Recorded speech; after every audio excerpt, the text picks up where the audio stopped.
Hi guys, my name is Ella and today I'm going to be talking about my decompression surgery for Chiari malformation type 1. My initial goal with starting this channel was to spread the knowledge about Chiari and neurology all around, but I think it's turned more into a how many views can I get and um, how can I do this and how can I do that and how can I be better as a YouTuber. And my goal wasn't to be a YouTuber. My goal was to spread knowledge about Chiari. But then again, I don't have Chiari anymore. I mean, I do, but it's not as bad. So I don't have a whole lot of this channel's all about Chiari because that's not all me. Okay, enough of my yapping about my channel. Let's get right into talking about my surgery. So when a person has a decompression surgery, the full recovery time is about 3 months. So our logic plan was to have the surgery during the summer. So for those of you who are new here and don't know, what happens when you have a decompression surgery for Chiari malformation is where they cut along basically where your part would be on your scalp, but on the back of your head. So there's going to be this really long incision, probably about 6 inches, like this big, I think. And basically they cut into your skull and shrink the tonsils of your brain and cut a little piece of skull out. And there's this little like balloon type sac that's holding all of it together. So then the sac is popped. So there's like gonna be fluid all around your brain. So the way they close that up is either with a second incision and they take some of your tissue out, or they use fake tissue. So I had my tissue used, so I have a second incision just above my other one, so it looks like a T like this on the back of my head. And so they have to shave off part of my hair. It's been about a month since my surgery and I have already an inch, at least 3/4 of an inch of hair back, which is incredible. My hair grows so much faster than I thought it did. So when I got to the hospital in the morning, they did all the normal stuff, had me pee in a cup. I couldn't eat since midnight, and I had to stop drinking about half an hour before they took me back into my pre-op room. And once I got into my pre-op room, I changed into my gown, did all the normal stuff. Normally, you remember when you go into surgery, but I have no memory. After they gave me like they called it goofy juice, but all I can remember saying is I can't focus on anything, and then my memory is just blank. So I think the goofy juice did its job. Next thing I know, I'm awake and my surgery is over. And when I have anesthesia, I get really, really sad and I complain a lot. So after my surgery, all I wanted was my mom and dad, and I just slept. I got out of surgery at like 4, like 3:30 or 4, and then I slept until like 7 and woke up, did some yapping with my mom, and slept all the way until the next morning. But what was so annoying was I was in the ICU and they check on you every hour. So I was up every hour through the night.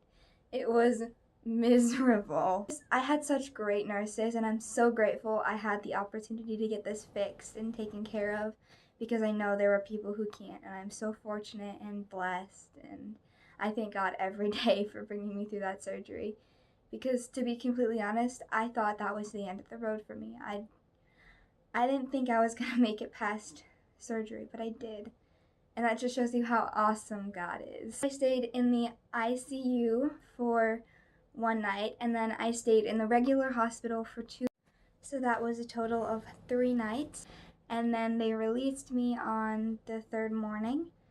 I was so happy to go home, but I was so tired and in so much pain. It was crazy. But they only sent me home with 1 strong pain medicine, about 1,000 stool softeners, and steroids. I had to take steroids for like 2 weeks. It was kind of crazy. So I was kind of crazy and upset and I was just so glad to be home. The whole time I was in surgery, my parents stayed at the Ronald McDonald House, which was awesome. I got to stay there the night before my surgery. It's so fun. It was amazing. I'm so glad we have this in America. And so my brother, he did not come with. My grandparents came to my house and stayed with him for 4 nights. So lucky, he got spoiled beyond spoiled. I am so grateful they were able to come So when I came home, my grandparents were there, which was an awesome surprise, and I was so glad to see them.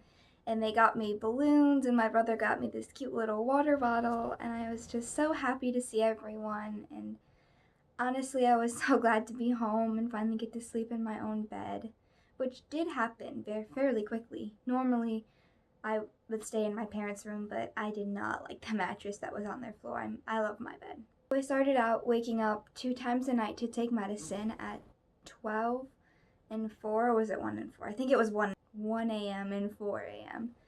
And like after the 2-week mark, we switched it back to just 4 a.m. So I was only waking up 1 time a night, and I'm still waking up at 4 a.m. to take medicine because my stitches are falling out. I got probably over 100 stitches because there are 5 layers of stitches, and there had to be at least 10 or 20 in each layer, and then I have to multiply that times 2 because I had the second incision. So I probably had over 100 stitches in my head, and I still do. But my stitches are falling out now because I got dissolvable ones, which I would not have survived if I didn't get dissolvable ones. I have hated having stitches pulled out. I'm so grateful that my doctor was able to do dissolvable ones. Kudos to her. So we are only on month 2 of recovery, and month 2 out of 3 months. So I still have like 2 months of no really strenuous physical activity, like no running, no jumping. I can't do gymnastics like I was starting, but I will miss gymnastics. I loved it. It was so fun. It was a way for me to move my body and express myself. I love dancing so much, and I love choreographing, so it breaks my heart not to be able to. Day life looks like right now is waking up every morning at 7:30, and then I'll make breakfast, and I kind of just do whatever, but I can't lift a whole lot, so I can't work outside with my dad or my brother. I just went swimming for the first time last night, which was so fun, but I can't get my head underwater, so I had to just sit there and float. It was kind of boring, but it was fun. It was nice to do something different. So right now I just kind of chill, live life, and it sucks because I really want to have a summer glow up and work out and stuff, but I can't. So that's kind of a downside, but something to look past. So overall, I had a fantastic surgery experience. Surgery is going to suck no matter what you're doing, but it is good to get it done and just be done with it. So I don't have a whole lot more to say. I love you guys. I hope you enjoyed this episode of the Chiari Talk Show, and I will see you guys in the next one. Love you. Bye.